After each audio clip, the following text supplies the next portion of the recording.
Muy buenas tardes a todos y a todas. Damos la más cordial bienvenida a nombre de la Dirección de Investigación y Posgrado de la Universidad Metropolitana de Ciencias de la Educación a esta ceremonia de inauguración del año académico de posgrado 2023. Saludamos a nuestras autoridades: señor Roberto Pichihueche, prorector; señora Paola Quintanilla, vicerrectora académica; señor Pablo Corbalán, secretario general; señor Pedro Canales, director de investigación y posgrado; señor Diego Pinto, director de vinculación con el medio; señora Verónica Vargas, decana de la Facultad de Artes y Educación Física; señor Jaime Galgani, decano de la Facultad de Historia, Geografía y Letras; directoras y directores de departamentos académicos; coordinadoras y coordinadores de programas de posgrado; profesores y profesoras de posgrado y especialmente a nuestros y nuestras estudiantes. Comenzaremos nuestra ceremonia con las palabras del doctor Pedro Canales, director de investigación y posgrado, quien dará por inaugurado el año académico de posgrado. Bienvenido, director. Buenas tardes. Muy buenas tardes, muchas gracias por la participación de todas y todas las personas que están acá. Saludar a las autoridades de la universidad, a los académicos, académicas, a los estudiantes, ¿verdad? A las estudiantes que nos acompañan el día de hoy. Para nosotros este es un momento solemne, un momento muy importante, muy significativo. Iniciamos, ¿verdad?, con este acto, el año académico de los programas de posgrado. Sin duda que los desafíos que vienen, así como todo lo que hasta el momento hemos ido desarrollando, es un estímulo, ¿verdad?, para seguir adelante. Creemos en este contexto de que somos parte de una gran misión, de un gran trabajo que tiene que ver con la transformación de nuestra universidad. Y en este sentido, la transformación en una universidad compleja, desde los posgrados, desde el vínculo con la investigación. Eso consideramos que sin duda es un aspecto relevante en este momento solemne e importante de inauguración de nuestro año académico. En ese sentido, creemos, comunidad como DIP, que hay tres elementos significativos más relevantes que nos permiten desarrollar esta idea de universidad compleja, desde lo que nosotros y nosotras en la DIP hacemos. En primer lugar, el tema referido a la innovación en el diseño curricular, el acompañamiento y seguimiento a los programas de posgrado, que lo hacemos, ¿verdad?, cotidianamente, y un aspecto también rotundo al respecto tiene que ver con la generación de acciones en conjunto, ¿verdad?, como unidad, en este caso como DIP, pero vinculada también con otras unidades tan importantes como la DAC y la UCSI. En ese contexto, creemos de que las redes que se van formando y que van permitiendo de que la DIP y los programas asuman, ¿verdad?, una proyección en los procesos de calidad, en los procesos de aseguramiento de la calidad, hacen de que nuestro trabajo sea relevante y por ese mismo motivo estemos acá, ¿verdad? Y dando el puntapié inicial a nuestros programas. Ahora, todo esto es importante que lo tengamos en cuenta dentro de lo que podríamos denominar un modelo de gestión de posgrado. Y en ese sentido, decir de que hay dos líneas que son muy, muy importantes para el trabajo cotidiano de la DIP. Por un lado, la gestión curricular y por otro lado, lo que podríamos denominar la organización y gestión académica. En ambos casos, la coordinación que nosotros, ¿verdad?, como DIP, desarrollamos con otras unidades, con las coordinaciones de programa, con las facultades, con los departamentos, con las carreras, es un trabajo permanente, sostenido, de constante autoevaluación y constante, obviamente, mejora. Eso por un lado. En segundo lugar, decir en este mismo punto de gestión curricular que la DIP trabaja hoy día, ¿verdad?, con un doctorado que está acreditado, un magíster acreditado y 9 programas en procesos o en vías de acreditación. en las 2 últimas semanas hemos tenido visitas de pares, por ejemplo, ¿verdad? En 2 programas, y creemos que esta visita han sido bastante provechosas. Y tenemos obviamente mucha esperanza en lo que nos puedan decir de aquí en adelante los colegas y las colegas de la CNE. Y el otro punto importante es la organización y gestión académica. En ese sentido, ¿verdad? Vamos acompañando el levantamiento y fortalecimiento de la organización y gestión académica de cada uno de los programas y de su vinculación y comunicación con las unidades académicas, como ya lo hemos planteado, y en otras unidades también institucionales, con la actualización de las normativas, con la generación de protocolos, siempre muy relevantes, y reglamentos internos. En este sentido, creemos, ¿verdad?, de que el trabajo de acreditación para nosotros es un punto relevante, una cesura dentro de lo que es el año académico. En nuestro compromiso, en nuestro esfuerzo, en nuestras coordinaciones permanentes, cotidianas, ¿verdad?, de cada uno de los miembros del equipo que trabaja en la unidad de posgrado de la DIP, ¿ya? En ese mismo sentido, creemos que la formulación de redes, el trabajo también en conjunto y la vinculación con los doctores y las doctoras nobles, apoyando, ¿verdad?, en coordinación directa a los posgrados con la investigación, también son un aspecto, una fortaleza que hemos ido trabajando en la DIP desde principalmente una reunión muy importante que tuvimos en enero de este año. Creemos de que ahí hay que seguir, obviamente, profundizando, ¿verdad?, ese trabajo, desplegándolo y siempre, obviamente, generando los procesos de autoevaluación.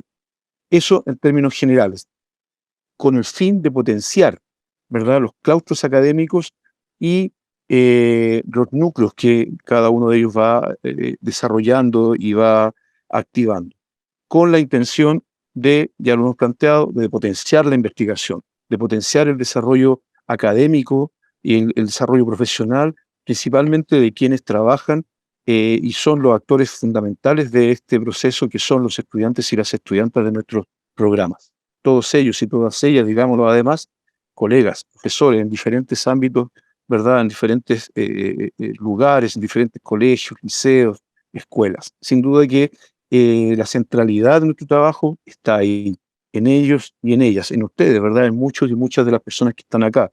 Tenemos, ¿verdad?, en términos de innovación, hoy día 4 ponencias de estudiantes, ¿verdad?, de diferentes programas de posgrado que nos van a presentar en un momento más, que hace obviamente la diferencia respecto de este momento tan protocolar, tan solemne. Escucharles a ellos creo que demuestra lo que hacemos habitualmente en la Dirección de Investigación y Posgrado, ¿verdad? Centralizar nuestro esfuerzo de la calidad, de la excelencia, en programas que salgan al mundo con este sello. Y creemos que hoy día lo estamos demostrando y lo vamos a seguir haciendo, ¿verdad?, como equipo principalmente. Antes de finalizar, agradecer la presencia de todos y todas ustedes, y quiero detenerme también en agradecer al equipo, ¿verdad?, a la unidad de posgrado que trabaja con ahínco día a día, y muchos de ustedes lo pueden obviamente ratificar, ¿verdad?, a la señora Jimena Mella, a la señora Gloria Correa, a la señora Aide Cifuentes, a don Waldo Muñoz, que, repito, están permanentemente preocupados y preocupadas de trabajo, la calidad y lo que podríamos decir la proyección permanente de nuestros programas, ¿ya? Ahí quisiera detenerme y recordar, ya con esto las últimas palabras, recordar un aspecto bien gravitante. Estamos en el proceso de acreditación institucional, la universidad es de todos y de todas, de usted, de usted, de usted, y juntos y juntas, ¿verdad?, con el compromiso, con la camiseta puesta, disculpen que lo diga de esa manera, poder tener un proceso de acreditación brillante, ¿verdad?, que a todos y a todas nos favorezca, nos beneficie y nos alegre, ¿verdad?, al final de este proceso. Eso es lo que quisiera decir, y repito nuevamente la gratitud de la presencia de todos ustedes a nombre de la dirección y de la Dirección de Investigación y Posgrado de nuestra universidad. Muchas gracias. Gracias, director, muy amable. Antes de continuar, y ya que el director señala la importancia que está en la acreditación, quisiera saludar, que no lo hice delante, al director de aseguramiento de la calidad, señor Joaquín Bermúdez. Así que muchas gracias por también participar con nosotros. Bueno, para la rectoría de nuestra universidad, la apertura del año académico de posgrado constituye un acto de relevancia, ya que la UNCE está en la tarea de innovar los programas de posgrado. Es por esto que la rectora, doctora Elisa Araya, nos dejó el siguiente mensaje.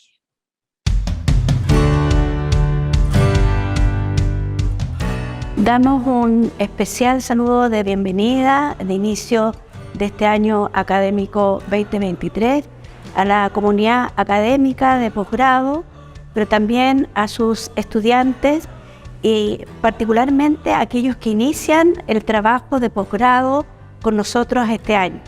Queremos agradecer el escoger a la UNCE, la Universidad Pedagógica de Chile, para realizar estos cursos de tercer nivel posgraduales que son tan importantes en la carrera profesional de docentes y de otros profesionales.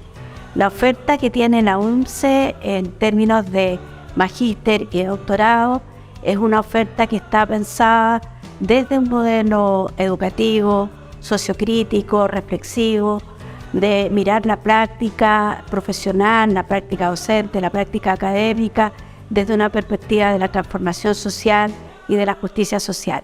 En este sentido, aquellos que están con nosotros hoy día en este año académico, ya sea que inicien o un magíster o el doctorado, o los estudiantes antiguos que estén terminando sus tesis, elaborando sus proyectos de final de estudio, agradecerles el trabajo de ellos, enriquece a la universidad.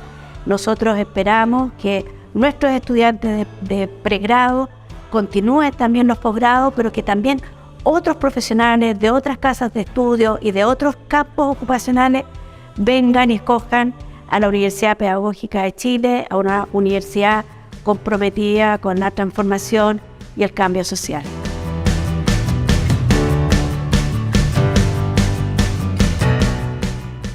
Agradecemos las palabras de la rectora, quien está en reunión de universidades estatales. Para continuar, escucharemos la interpretación de la pieza musical Un día de noviembre, del compositor cubano Leo Brouwer, interpretado por la profesora María Luz López, académica del Departamento de Música de nuestra universidad. Adelante, por favor.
Siguiendo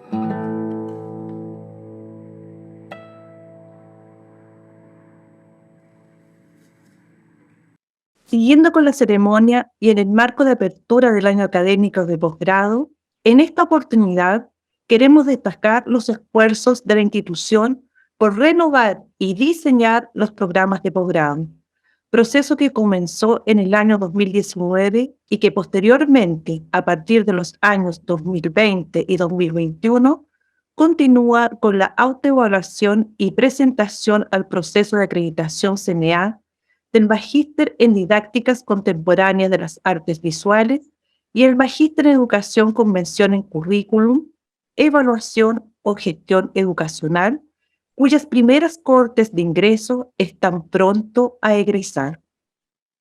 En este contexto, queremos innovar en esta ceremonia, colocando el foco en nuestros y nuestras estudiantes, relevando así su proceso formativo y contribuyendo al avance de nuestra universidad en su visión y misión. De esta manera serán los y las estudiantes quienes nos presenten su trabajo de graduación. En primer lugar, expondrá Romina Ramírez Oyarzún, estudiante del Magíster en Educación con mención en Currículum Educacional. El nombre de su ponencia es Propuesta de actualización curricular con enfoque integral para el programa de educación sexual de Minor en transversalidad de la Universidad Metropolitana de Ciencias de la Educación. Romina nos invitará a plantear el enfoque respecto a la educación sexual del Minor 11. Bienvenida, Romina, y adelante con su presentación. Muchas gracias. Bueno, primero saludar a todo el cuerpo académico, ¿cierto?, que componen la universidad, en conjunto también con los estudiantes que vienen ingresando al programa de posgrado. Y bueno, claro, el título de mi presentación tiene que ver, digamos, con el tema de la educación sexual, ¿ya? Bueno, primero presentarme, ¿cierto? Yo soy profesora de historia, estudié en esta misma universidad, ¿ya? Y bueno, y ahora el posgrado. Ya cabe destacar que desde mi trayectoria de mi tesis de pregrado en adelante, he venido trabajando temáticas de educación sexual con enfoque integral, aportando desde las ciencias sociales a esta temática que tradicionalmente ha sido trabajada desde un enfoque más bien biologicista, ¿ya? Entonces, está centrada en el Minor, ¿cierto?, que es un programa que administra el Departamento de Formación Pedagógica y que está dirigido para todas las pedagogías de todas las carreras digamos, de las carreras de pregrado de la universidad, ¿ya? Y tomé este tema específicamente porque es un tema que hoy en día está en tensión, ¿ya? Y es muy importante dar a conocer y visibilizar este tipo de investigaciones también para poder tener argumentos, también para poder enfrentarse a los diferentes discursos, ¿cierto?, que se oponen hoy en día en el contexto escolar para la educación de la sexualidad desde la primera infancia hasta, digamos, el nivel medio, ¿ya?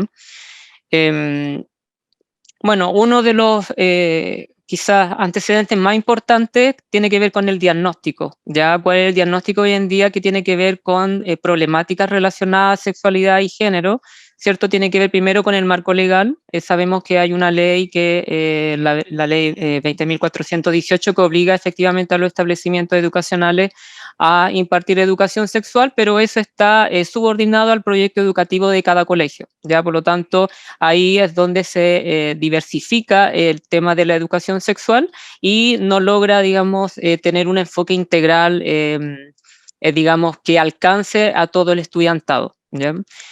También existen antecedentes que tienen que ver con la educación no sexista y con la posterior consecuencia que tiene la división sexual del trabajo, ¿cierto? En la diferencia en cuanto a las remuneraciones también y los estereotipos de género que se van formando precisamente, no tan solamente en la familia, sino que también en una escuela que todavía existen todavía estereotipos de género muy arraigados, ¿ya?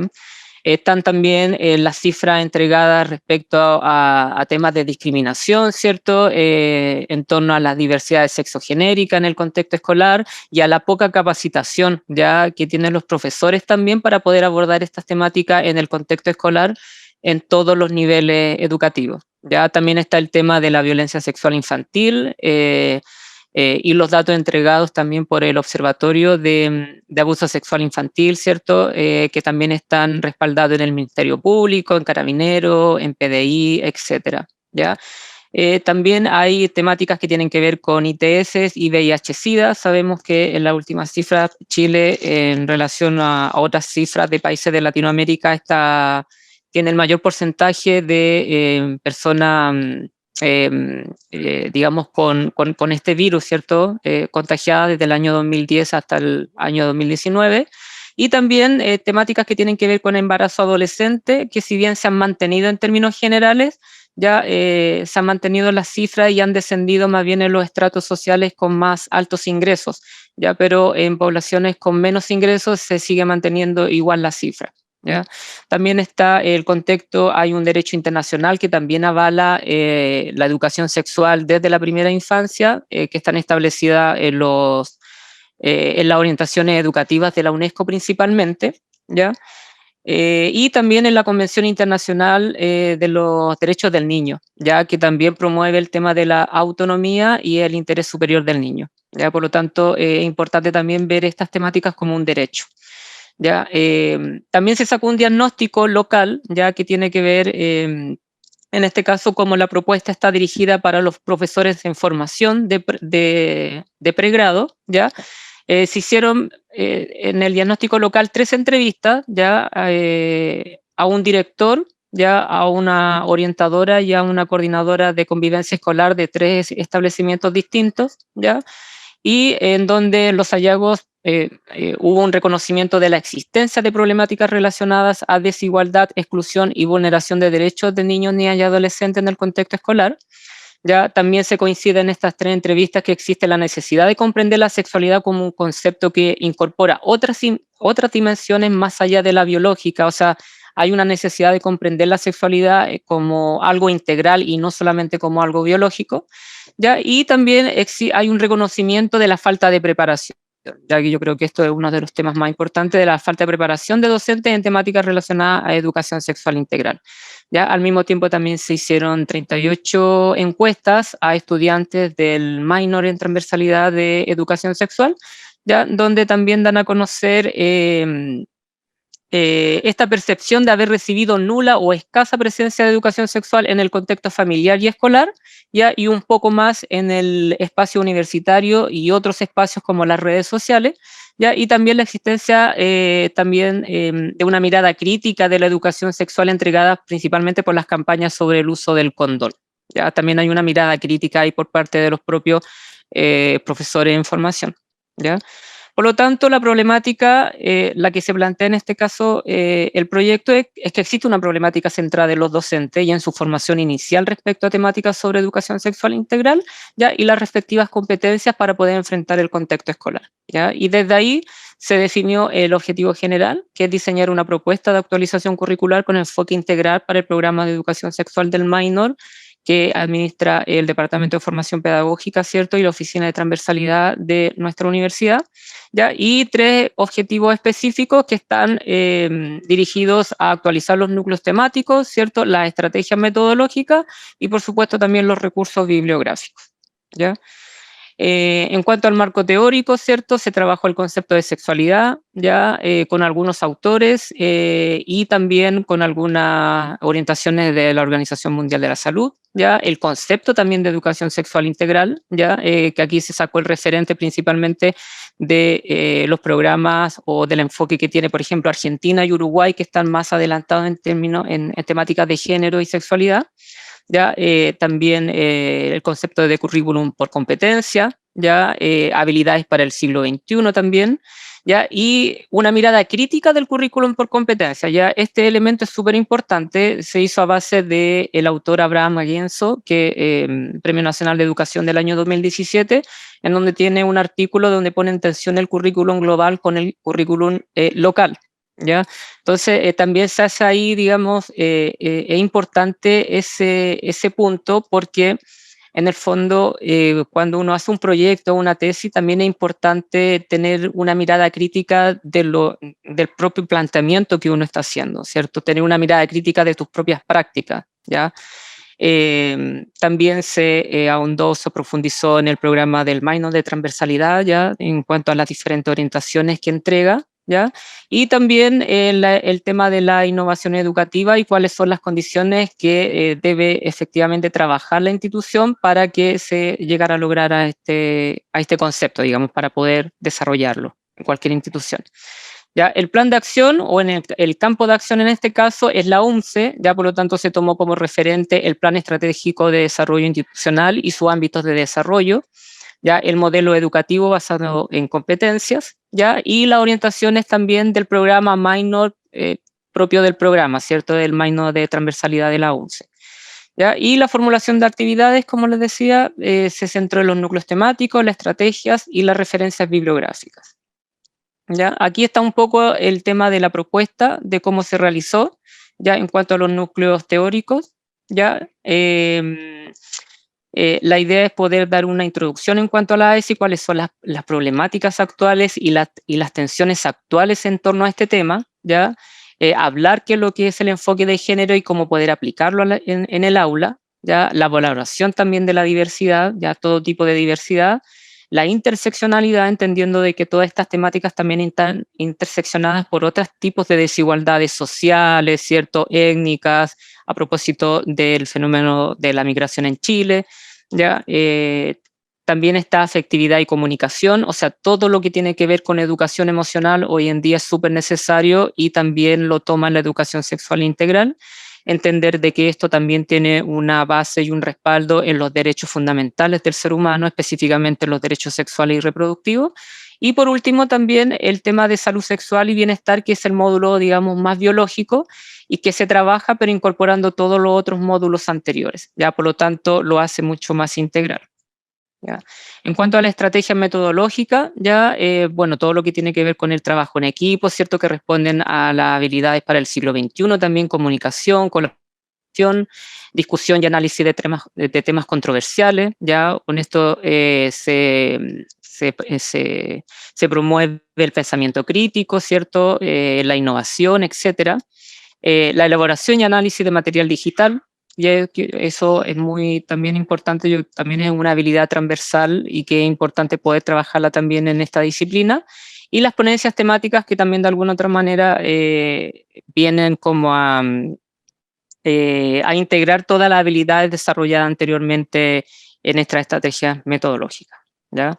En cuanto a los recursos bibliográficos, también se tomaron muchas referencias de Argentina, referencias también curriculares de Abraham Aguienzo. Tiene un texto muy bueno por lo demás que se llama Claves para el desarrollo del currículum, donde aparecen varios autores que hablan problemáticas que son hoy día vitales de poder abordar el currículum, ¿ya? Y también referente de la UNESCO, ya, específicamente las orientaciones técnicas internacionales sobre educación en sexualidad, ¿ya?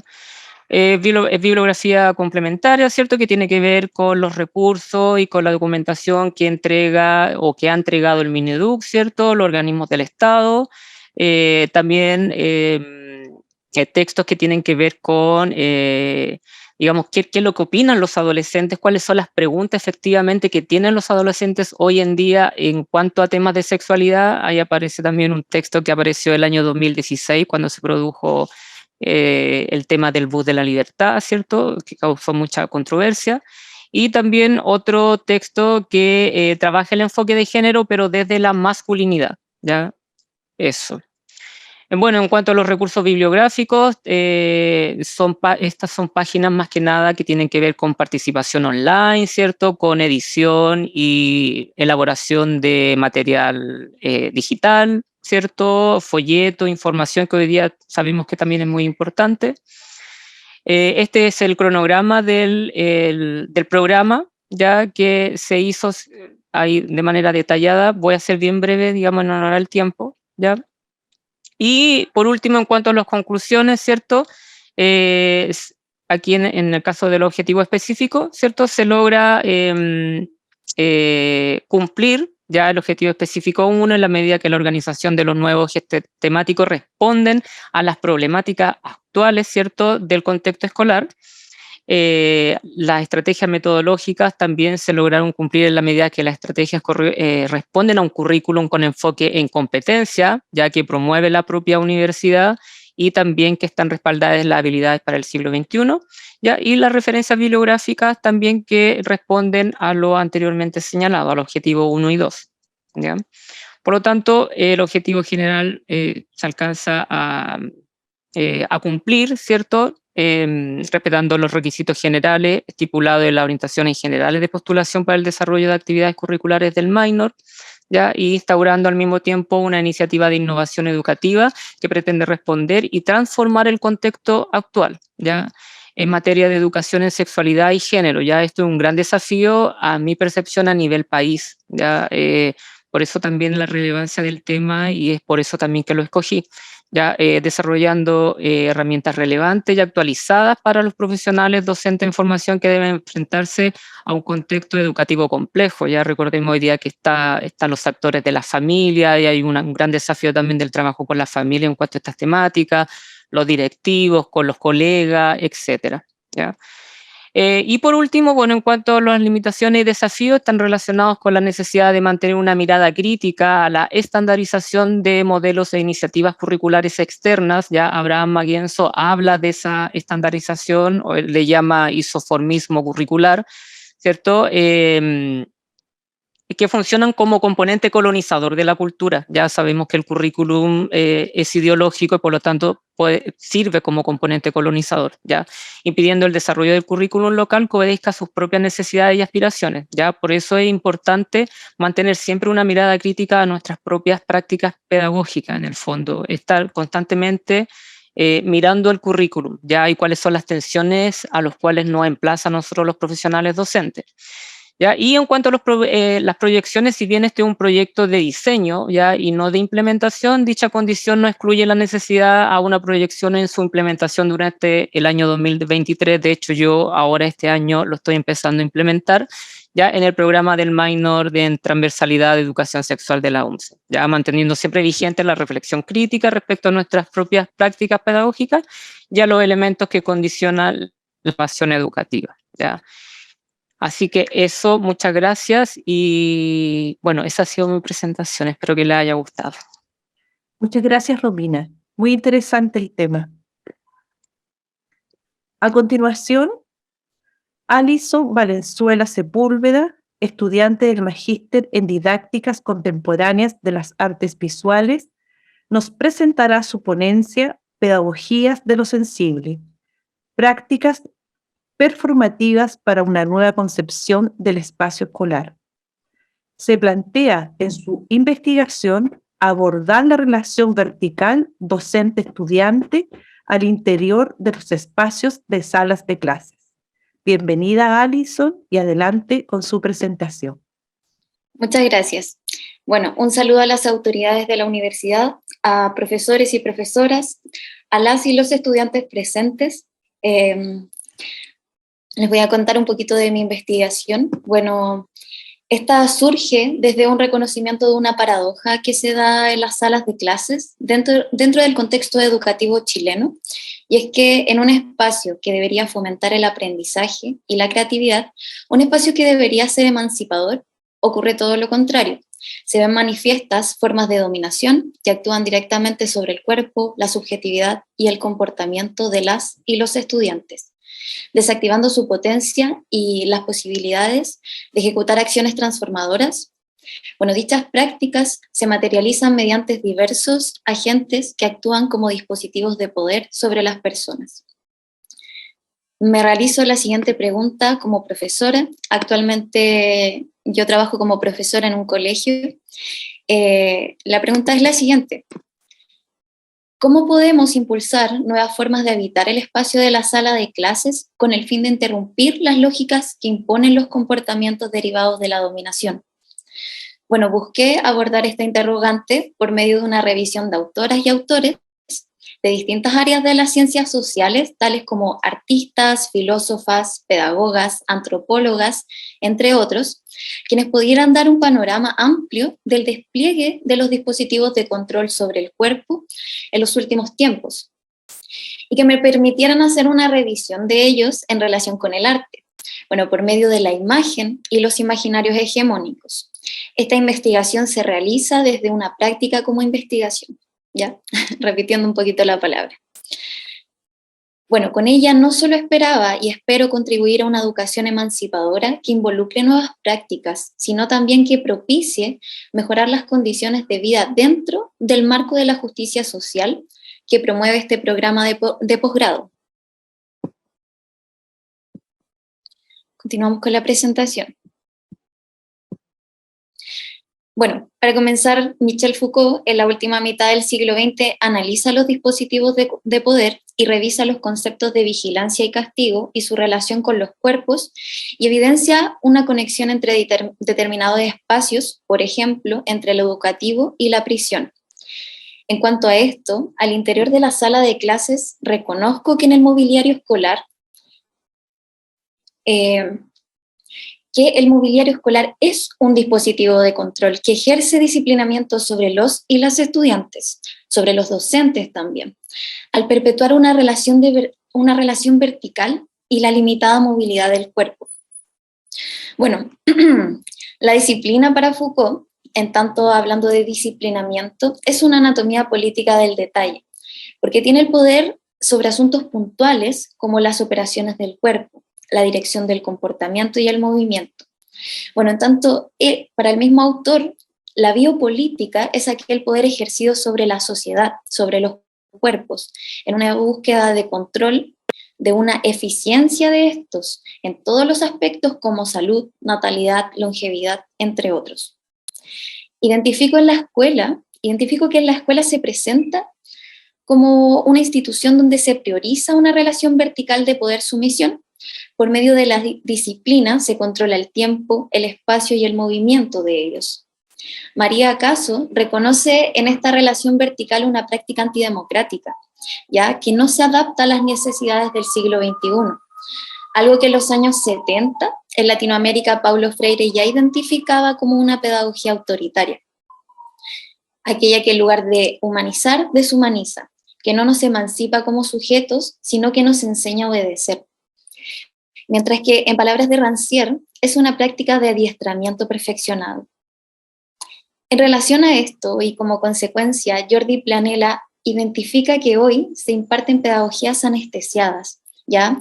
Aquellas que paralizan el cuerpo y priorizan su pasividad corporal, bueno, donde se disciplinan los cuerpos en pos de su utilidad. Se enfoca su potencial en formas de pensamiento y búsqueda de conocimiento racional y cognitivo, dejando de lado otras formas de conocimiento sensibles desde las corporalidades. La inactividad del cuerpo se prefiere por sobre el movimiento. Esta forma anestesiada de concebir la educación que domestica y silencia el cuerpo, Planella propone una pedagogía sensible, ¿ya? Donde los sentidos están despiertos y se dé relevancia a los conocimientos del cuerpo, en otras palabras, aquellos conocimientos encarnados. En un vínculo con esta pedagogía sensible, Luz Helena Galló desarrolla un concepto de didáctica performativa, ¿ya? Que es aquella que plantea la educación desde un cuerpo encarnado, en la cual se le da valor a lo que ocurre a nivel corporal, de forma personal y colectiva, proponiendo que la labor del docente, de la profesora o el profesor en un vínculo con las artes, es crear y propiciar espacios de experiencias educativas donde se reconozca la presencia del cuerpo, sus memorias, sus deseos, sus pasiones, afectos y razones, y donde se considera a los estudiantes como seres que son un cuerpo, cambiante y en constante transformación, los cuales pueden tener autonomía en la generación y en la construcción de saberes, vinculados con su propia vida por medio de preguntas vivas. ¿Ya? Voy a continuar con la presentación. A continuación les comento, a partir de esto yo propongo un laboratorio de arte y educación, ¿ya? Que se denomina como prácticas performativas para una nueva concepción del espacio escolar, el cual tiene el objetivo de abordar la siguiente problemática, que es imaginar formas de concebir los espacios de sala de clases, algo que tantas veces cuesta realizar por los imaginarios hegemónicos que tenemos alrededor de esto, ¿ya? Bueno, en este laboratorio que propongo aparece la posibilidad de abrir un espacio de experiencias artísticas pedagógicas donde poder poner en praxis esta didáctica performativa, la pedagogía sensible de la cual les hablé, la práctica como investigación, y así poder explorar posibles respuestas a esta problemática, ¿ya? Identificando como una situación compleja los dispositivos de poder en cuanto al mobiliario en las salas, y por otro lado, los imaginarios hegemónicos, ¿ya?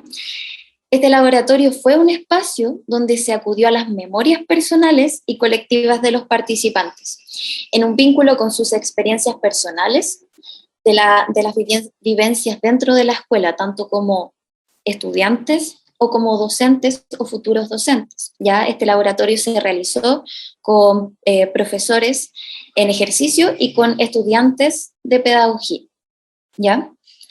En un vínculo con estas memorias personales, donde desde ahí se pudieran vislumbrar nuevas formas de habitar este espacio escolar. Se usó un dispositivo que permitió dejar registro de la experiencia por medio del dibujo,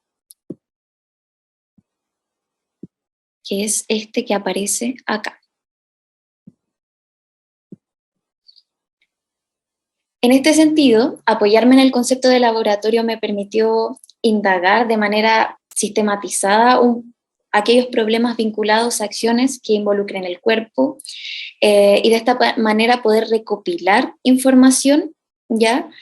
Conformar un método para recopilar información desde lo sensible y desde la memoria de quienes participaron en él. Finalmente, lo que ocurrió en estos laboratorios de experimentación artística utilizados para investigar la problemática abre la posibilidad de continuar la investigación a partir de lo ocurrido con los espacios colectivos de imaginación, aquello que no se tenía presente y que llega a la memoria consciente. Aquello que aparece a partir de estos espacios de imaginación es lo que identifico como una de las formas de activar la potencia de las y los sujetos en pos de su emancipación y transformación del mundo. Activar los colectivos de imaginación en una búsqueda por activar el cuerpo, en una sociedad que nos expone a constantes estímulos y se sistematiza la producción de cuerpos anestesiados. Bueno, con esto termino mi presentación. Soy parte, me disculpan por el ruido del centro, soy parte del máster de didáctica de las artes contemporáneas. Como les había comentado, soy profesora actualmente en un colegio, y esta ha sido la investigación que he realizado y que ya estoy terminando en este máster ahora. Así que, bueno, con eso me despido y continuamos. Muchas gracias por poner atención y por la oportunidad. Muchas gracias, Alinson. Muy interesante el trabajo que está realizando.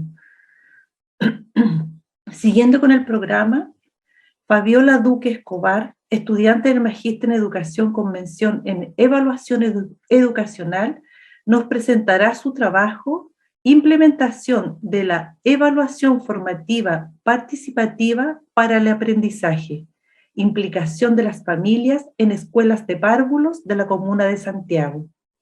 En su trabajo formativo, Fabiola nos exhorta a promover procesos de evaluación formativos que integren a las familias.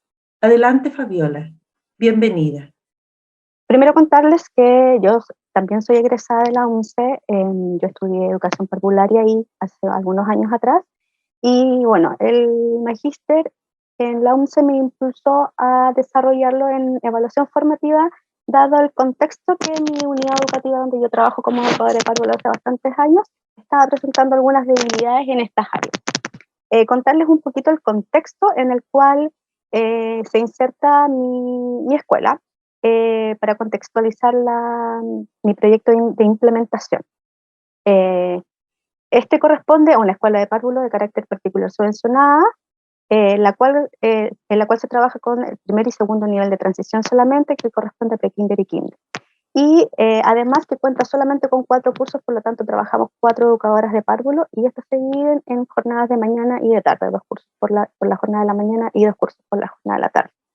Por otra parte, el colegio además tiene instalado un sistema de reuniones de coordinación constante y periódico, por lo tanto permite que exista mucha posibilidad de manifestación y que haya bastante apertura a tomar decisiones, a plantear opciones para que finalmente la directora pueda tomar decisión. Dado este contexto, paso a contarles cuál es la problemática que se instala en mi unidad educativa.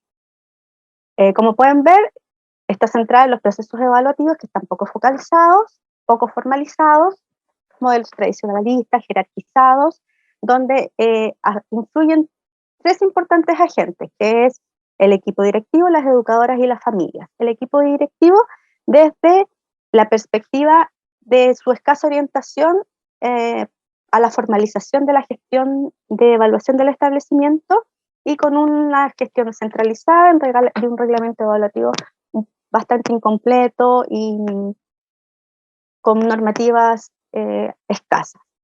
Por otro lado, las educadoras tienen uso de la medición en las evaluaciones, modelos tradicionalistas, usando los procesos evaluativos con prácticas muy rutinizadas y manifiestan escaso perfeccionamiento. Y las familias, que tradicionalmente asumen un rol pasivo, receptores de la información, donde su participación es muy escasa. Esto conlleva a ciertos efectos que están provocados por estas causas, que son lineamientos orientadores poco definidos, un análisis superficial de los procesos evaluativos, por lo tanto la retroalimentación a las familias es retardada y poco contextualizada. Frente a esta problematización es que se levantan el siguiente objetivo general con el fin de contribuir al aprendizaje de los niños y las niñas. Y desde este objetivo general se desprenden 3 objetivos específicos que apuntan a la implementación de la evaluación participativa, de los procesos de reflexión pedagógica para el análisis e interpretación de los datos y de la evaluación del proceso de implementación en sí. ¿Cuáles son los resultados esperados en este proyecto de innovación implementado? El primero es atacar las bases, por lo tanto es intervenir en la modificación del reglamento de evaluación del establecimiento, incorporando en él la participación de la familia. Desde ahí, la implementación de un sistema de evaluación que permita que la colaboración de familias y educadoras se realice de manera articulada. Por ende, a través de esta implementación, fortalecer los procesos de análisis y reflexión pedagógica con el fin de potenciar los procesos formativos de los niños y las niñas. En cuanto a la justificación de este proyecto, considerando la importancia que tiene el nivel de educación parvular en el desarrollo de las habilidades socioemocionales y cognitivas de los niños y las niñas, junto con el objetivo número 4 de la Agenda 2030, que habla de educación de calidad, es importante promover las oportunidades de aprendizaje. ¿Desde dónde? Desde resignificar la manera de enseñar, de aprender y de evaluar. Para lograr esto, debemos, en el fondo, trabajar el desarrollo profesional de las docentes, potenciando las competencias evaluativas y otorgando la importancia a la evaluación formativa para poder desinstalar procesos evaluativos tradicionalistas. En cuanto al marco conceptual en el cual se sustenta mi trabajo, desarrollé estos 5 conceptos claves centrados en el trabajo de innovación, pero bajo el concepto de la evaluación formativa y de la evaluación para el aprendizaje. Conceptos extraídos a través de un proceso de diagnóstico cualitativo, donde se extrajo a través de observaciones directas, entrevistas abiertas y implementación de cuestionarios y autodiagnósticos de uso y análisis de datos en las educadoras. Este marco teórico nos llevó a plantearnos cuál fue nuestra contribución a la innovación en el establecimiento educacional. La contribución más importante vino a dar respuesta a los requerimientos detectados en el diagnóstico, como fue transformar los procesos evaluativos hacia unos espacios participativos, reestructurar el reglamento de evaluación institucional, formulación del proyecto y de la propuesta de implementación de manera conjunta con las educadoras. Este trabajo de innovación no lo desarrollé sola. El plus que tiene es que la comunidad de colegas, de educadoras con las cuales trabajo participó activamente de cada una de las etapas de construcción y desarrollo de este. Y aportar también al análisis y reflexión pedagógica permanente de las prácticas evaluativas para así favorecer los procesos de enseñanza-aprendizaje. En cuanto a la definición del plan de acción, mi campo de acción se desarrolló en niveles, sujetos y temáticas. El nivel educativo fueron el primer y segundo nivel de transición. Los participantes son las educadoras y las familias de los estudiantes, y la temática a abordar fue la evaluación participativa. Como podemos observar, el plan de acción se desglosa en 3 grandes etapas. La primera es donde se aborda la implementación de la evaluación participativa, que involucra a las docentes y a las familias. En esta etapa se consideraron 6 acciones, las cuales se desarrollaron a lo largo de los meses de mayo a octubre del año 2022. En la segunda etapa se implementaron los procesos reflexivos para el análisis y la interpretación de datos. En esta etapa se desarrollaron 2 acciones, que fueron las de el núcleo del proceso, donde se trabajaron desde los meses de agosto a noviembre del año 2022. Y la tercera etapa, que fue con la que se culminó el proceso y el proyecto de innovación, es la evaluación del proceso de implementación del proyecto de innovación, donde se abordó el análisis y evaluación del proyecto, que consideró los meses de diciembre del 2022 y enero de 2023. Este proyecto tuvo un presupuesto acotado para el impacto que tuvo, ya que los gastos que se realizaron fueron de tipo operacionales, de bienes durables y de bienes capitales o de servicios. Todo este presupuesto fue proporcionado y aportado por el colegio, pero el uso que se otorgó a los recursos fueron un uso desde el punto de vista de lo que la escuela contaba. Es decir, el gasto que se usó en los bienes de servicio, bienes capitales, se refiere al costo del personal. Por lo tanto, se usaban las horas de contrato que tenían los profesores para trabajar en el proyecto. Los bienes durables son los mismos bienes que la escuela tiene adquiridos y que utiliza y reutiliza y les sirve para funcionar de manera apropiada en la cotidianidad. Y los bienes operacionales, ese fue el menor de los gastos, en el sentido de que el uso que se dio fue para la difusión del proyecto y el mayor gasto que tuvieron fue en papelería. Versus el gasto, versus los beneficios, la probabilidad de desarrollarlo en cualquier unidad educativa es altamente viable, ya que los beneficiarios son de 3 grandes áreas. Las familias, por un lado, que se vieron favorecidas con este proceso, ya que pudieron acercarse a lo que es el proceso educativo de sus hijos, ser partícipes y agentes activos de este. Las educadoras, por otro lado, que se fortalecieron sus habilidades reflexivas en cuanto a sus prácticas pedagógicas y a sus procesos de análisis y evaluativos propiamente tal, y por supuesto los niños y las niñas que vieron enriquecidos sus procesos de aprendizaje, siendo cada vez más significativos en su trayectoria educativa. En cuanto a la implementación del plan de acción, este contó con 7 acciones, y en cada una de estas etapas de cada acción hubo una participación activa y colaborativa tanto de las educadoras en su construcción y en los procesos de análisis reflexivos de cada una de las etapas que se iba armando del proyecto, y por otro lado también la participación de la familia, con la cual contamos desde el inicio hasta el término de este proceso, ya que ellas fueron consultadas en instancias de reuniones de apoderados por la propuesta de evaluación, para consolidar la propuesta a través de sus opiniones, de sus sugerencias y recomendaciones. Y su participación en el desarrollo fue a través de las evaluaciones mensuales que ellas realizaban de sus hijos e hijas, de las tareas enviadas al hogar por cada una de las educadoras, y su retroalimentación dialogada con cada una de las educadoras respectivas. Y en el término del proceso, las familias también fueron consideradas para que ellas pudieran hacer una valoración del proyecto de propuesta de innovación participativa considerando a las familias.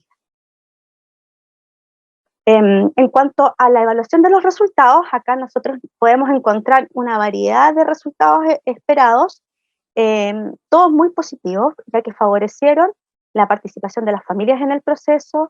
Destacó también los procesos reflexivos de las educadoras, ya que empezaron a cuestionarse el para qué estaban evaluando, dejando de lado los procesos que tenían instalados solo de medición y de calificación.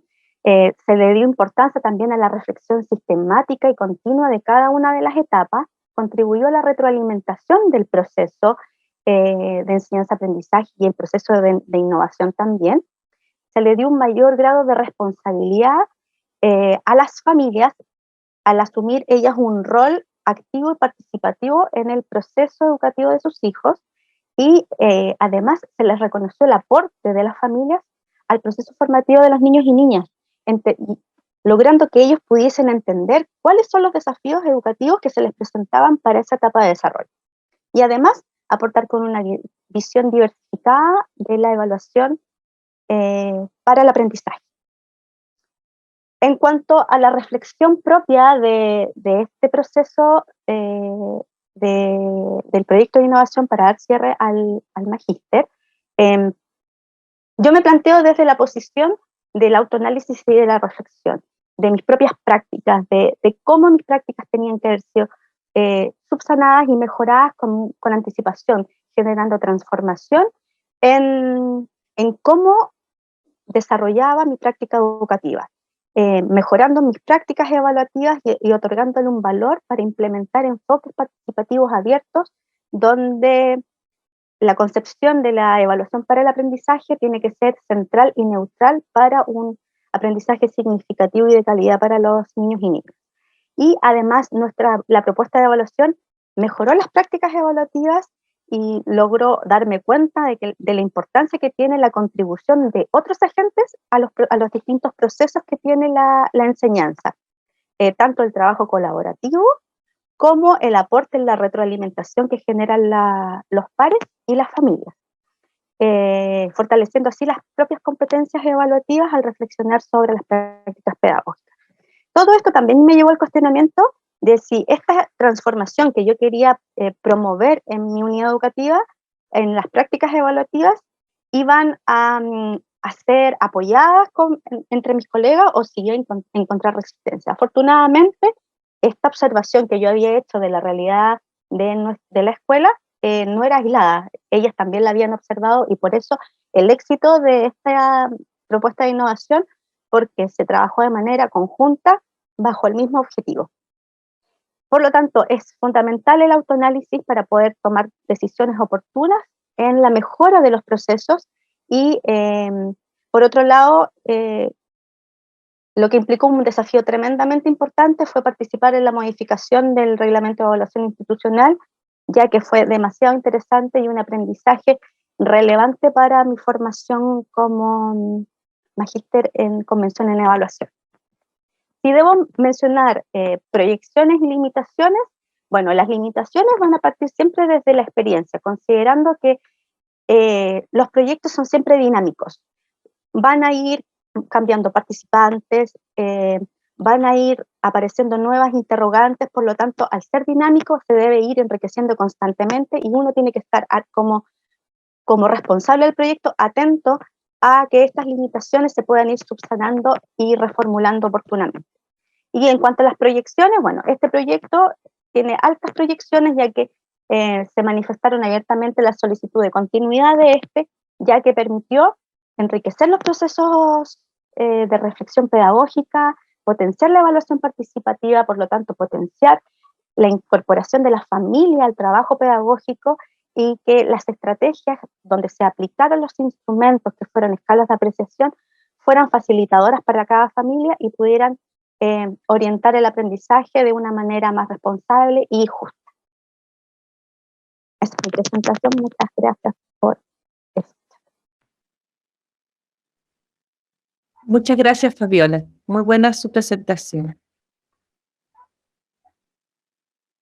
Diego Barrenechea Villarroel, estudiante del Magíster en Didácticas Contemporáneas de las Artes Visuales, es nuestro último expositor.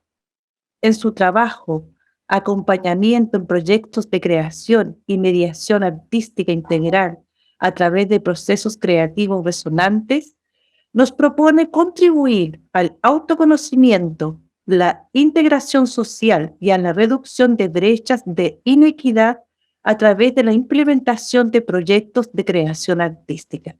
Bienvenido, Diego. Adelante, por favor.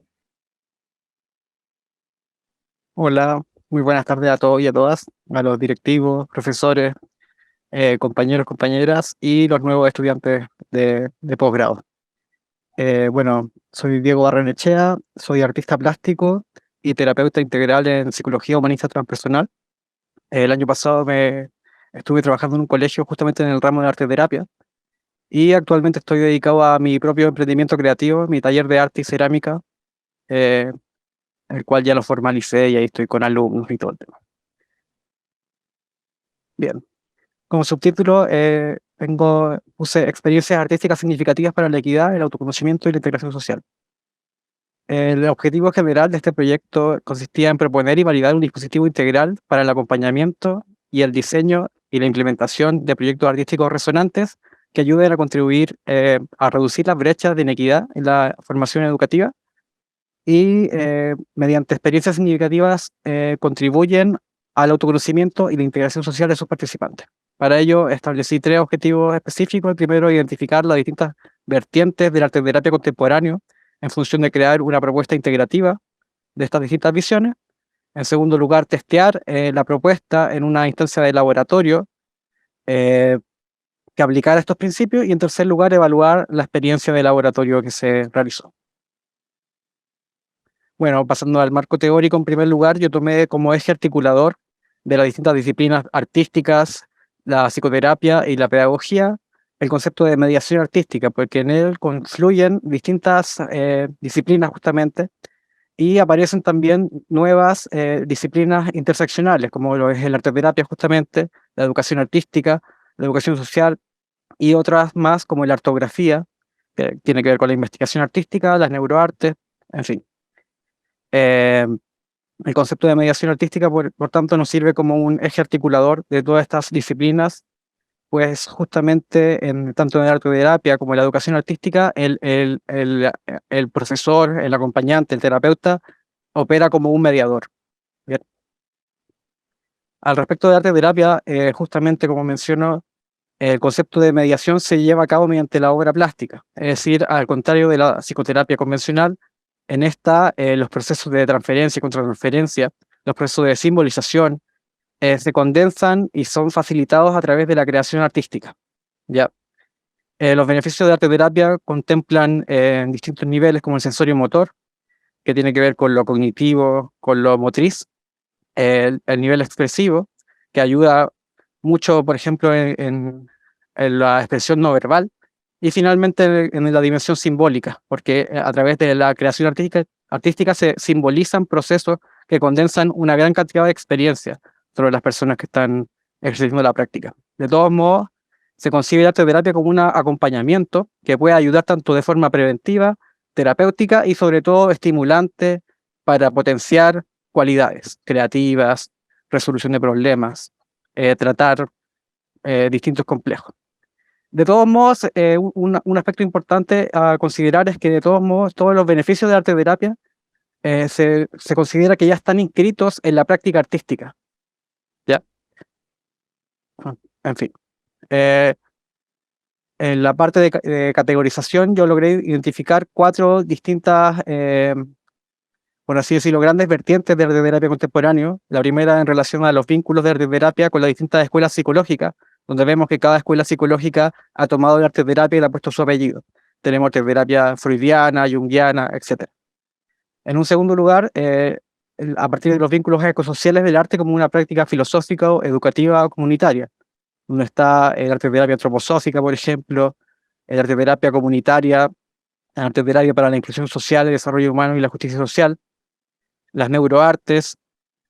En un tercer lugar, a partir de los vínculos entre la arte terapia y la práctica artística como investigación, donde destaca esta idea de la artografía, que es una disciplina justamente para la investigación cualitativa en la que se integra el rol del artista, del pedagogo y del investigador. Y finalmente, a partir de considerar el arte mismo como una práctica espiritual, que por ser una práctica espiritual conlleva un efecto terapéutico.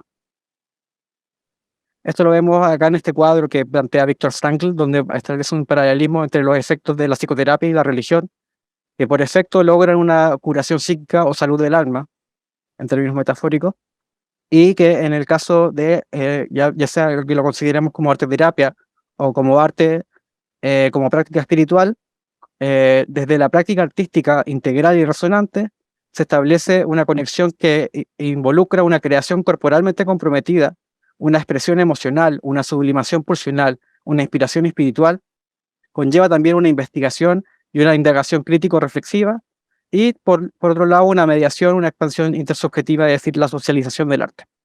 Por lo tanto, los resultados conllevan justamente a procesos de autoconocimiento e integración social. Otro de los pilares de mi investigación fue el modelo integral de Ken Wilber, que es una propuesta que integra distintos ejes epistemológicos, en lo que las variables interior, exterior, individual y colectivo nos sirven para establecer un mapa en el cual podemos estudiar distintos fenómenos en su tetradimensionalidad, por así decirlo, tanto intencional, conductual, social y cultural. Acá vemos otras aplicaciones del modelo de Ken Wilber, que el primer cuadrante tiene que ver con la mente, por ejemplo, el segundo con el cerebro, la sociedad y la cultura. Esto aplicado en el arte funciona explicado por el artista Alex Gray, en el sentido de que primero está la experiencia del artista, que es llevado a una técnica, una forma expresiva, la cual luego se socializa y logra influir en la cultura, y se genera un bucle en el que el arte logra influir en otros nuevos artistas y en otras nuevas expresiones culturales.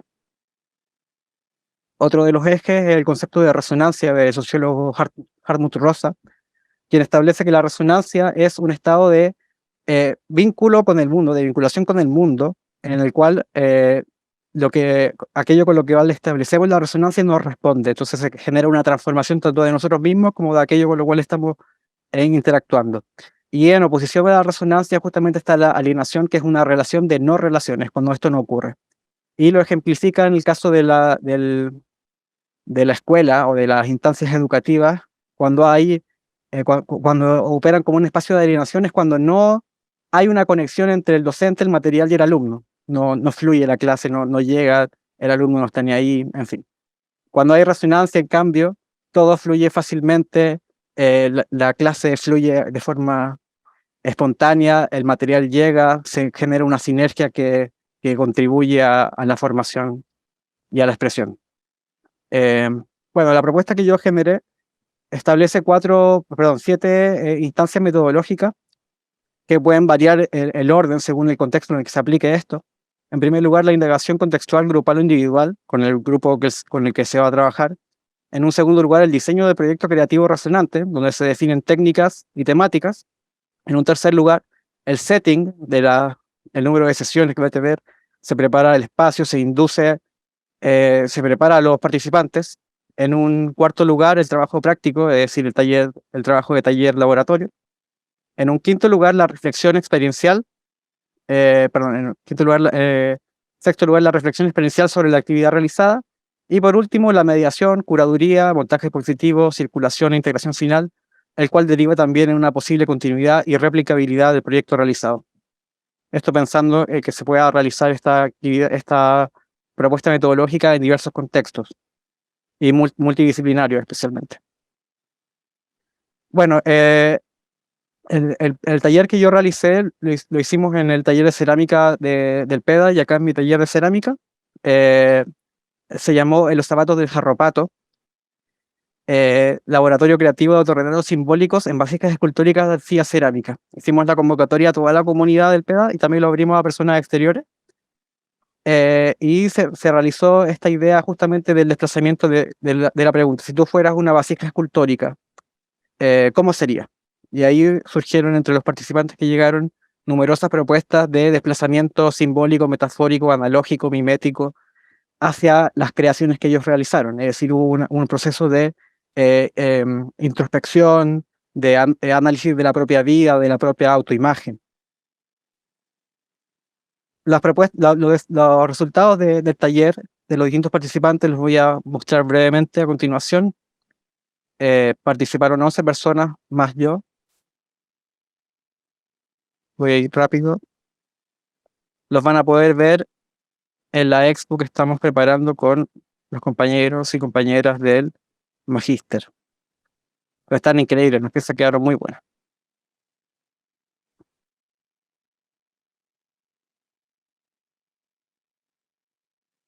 Bueno, ese soy yo. Bueno, la actividad tiene el apoyo del proyecto Fondesit 122-0635, cuyo objetivo justamente es estudiar cómo se pueden reducir las brechas de inequidad en la educación universitaria. El texto curatorial que escribí lo van a poder leer con detalle en la exposición, y los participantes fuimos 12 personas, que varios son estudiantes de pedagógico y personas que trabajan en el PEDA. Y un par de personas externas. La expo se llama Desvíos, proyecto de investigación en torno a lo artístico pedagógico, y está desde el viernes 14 de abril, lo van a poder ver en la sala Animation Túnez. Así que están todas y todas invitadas a participar. Con respecto a los objetivos, determiné que se lograron. Es decir, en primer lugar, logré identificar las distintas vertientes de arte terapia contemporáneo, donde se puede prever que de forma futura van a seguir surgiendo nuevas arte terapia con apellidos, en función de distintas escuelas psicológicas, propuestas individuales, etc. En segundo lugar, la actividad de taller se logró realizar de forma satisfactoria. Los participantes declararon que se cumplieron los objetivos, que lograron hacer un proceso de indagación personal, y estamos aún a la espera de la socialización que se va a realizar con la expo que les mencioné y que les invité a que asistan. Así que el objetivo general se cumplió, y sobre todo lo que más importa es que esto se pueda aplicar en múltiples instancias, tanto formales, no formales e informales, de educación en contexto, por ejemplo, escuela hospitalaria, en cárceles, en centros comunitarios, juntas de vecinos, en colegios, en aulas, en talleres artísticos, en centros culturales, etcétera, etcétera, etcétera. Eso. Muchas gracias, Diego. Muy interesante el trabajo. Con esta exposición termina el periodo de presentaciones de los trabajos de investigación, innovación o trabajos equivalentes. Agradecemos al expositor Diego y a las expositoras por compartir sus experiencias en esta ceremonia. Luego vienen las palabras al cierre del director de posgrado, pero antes de eso me piden, por favor, que puedan abrir sus cámaras para el registro fotográfico. Así que les pido, por favor, que puedan prender sus cámaras para el registro fotográfico. Para finalizar, dejamos al director de investigación y posgrado, doctor Pedro Canales, con palabras al cierre. Muy bien, muchas gracias, señor Jimena. Gracias en primer lugar a Romina, a Alison, a Fabiola y a Diego por estas presentaciones que han sido muy, muy interesantes. El chat lo está reflejando, ¿verdad? Hay mucha alegría de escucharles y de conocer lo que ustedes están desarrollando. Sin duda que es una muestra de lo que en general los programas hacen en su cotidianidad. Eso como primer punto. El segundo punto, un pequeño comentario final respecto de estas 4 presentaciones. Al momento de ir hilvanando las ideas, ¿verdad?, de lo que dijo Romina a Diego, plantear como elemento estructural que cruza las 4 presentaciones una idea basal. La pedagogía como un acto, ¿verdad?, como un proceso transformador. En ese sentido, en los espacios, a partir de lo que ustedes fueron diciendo, los espacios, los procesos y las personas involucradas, ¿verdad?, desde la docencia, desde el estudiante y la estudianta, son relevantes en este proceso. Creemos de que lo que ustedes han planteado acoge, ¿verdad?, el espíritu de lo que la Universidad Metropolitana de Ciencia de la Educación, la Universidad Pedagógica de Chile, quiere presentar. Y en términos más particulares, lo que la Dirección de Investigación y Posgrado también quiere ir reflejando en su trabajo, en su acompañamiento, en su asesorar a los diferentes programas. En ese sentido, ¿verdad?, creo de que hay una potencia respecto de lo que ustedes están haciendo. Esperamos de que eso se replique en otros y en otras estudiantes y estudiantas. La investigación y el posgrado, sin duda que van de la mano y enriquecen el trabajo de la universidad y enriquecen también el trabajo de cada uno de los programas, de los esfuerzos de ustedes, de los coordinadores, de las coordinadoras, de los directores, directoras, etcétera, etcétera. Y para cerrar, solamente quedarme con 4 ideas importantes. Voy a partir desde lo de Diego. La vasija escultórica. Sin duda, ¿verdad? Eso yo lo podría traspapelar también y proyectar a lo que queremos como universidad, a lo que queremos como posgrados. ¿Se fija? Y ahí entonces el ejercicio que usted planteaba es muy enriquecedor para darle una vuelta, pensarlo, ¿verdad? Cada una de las personas que hemos estado en esta presentación, esperando también poder participar de la muestra que ustedes están desarrollando. Respecto del trabajo de Fabiola, hay un elemento para mí muy importante como profesor también, ¿verdad?, que es el tema que ella planteaba del autoanálisis en la mejora de los procesos. Sin duda que es un aspecto relevante, permanente, que como sociedad, como colectivo, debemos ir siempre desarrollando, pensando en la mejora constante y obviamente en la consolidación de procesos. Respecto de lo que plantea Alison, a partir de un marco teórico también, un aspecto central, la paradoja que ella plantea, ¿ya? La paradoja en la cual nos encontramos día a día en el aula, en el sistema escolar en este caso, y cómo, ¿verdad?, en ese sentido es importante generar una crítica fundamentada a las relaciones verticales docentes-estudiantes. Ya creo que ahí hay un aspecto que es relevante y que se refiere justamente a esta idea de la pedagogía de la transformación, que es un elemento central de nuestra universidad también. Y para cerrar, ¿verdad?, con Romina, colega de historia, por lo que ella nos decía en ese momento, la actualización curricular en el programa de educación sexual. Necesario, urgente. Las cifras, ¿verdad?, a nivel latinoamericano son muy preocupantes, ¿verdad?, principalmente en los rangos de la juventud chilena, de los estudiantes y las estudiantas con los cuales ustedes se relacionan a diario. ¿Ya? Eso es lo que yo quisiera plantear, recordando esta idea de la paradoja, recordando esta idea de la vasija escultórica que, creo yo, cada uno y cada una de nosotros en nuestras manos tenemos la posibilidad de ir construyendo universidad, ir construyendo posgrados, ¿ya? En una perspectiva muy, muy amplia y muy aportativa también, ¿ya? Eso es lo que quisiera decir, es saludar a las autoridades que han participado de esta inauguración solemne, a los estudiantes y estudiantas, ¿verdad?, a los colegas, a todos en general y a todas, ¿verdad? Creo que nos vamos con mucha alegría y con mucho trabajo y con muchos desafíos por delante como dirección de investigación y posgrado. Muchas gracias, señora Jiménez. Gracias, director. Bueno, agradecemos a todos y a todas quienes nos acompañaron en esta apertura de año académico de posgrado con tan innovadora actividad. priorizando la participación de nuestras y nuestros estudiantes de la primera corte de ingreso con programas renovados. Muchas gracias y buenas noches.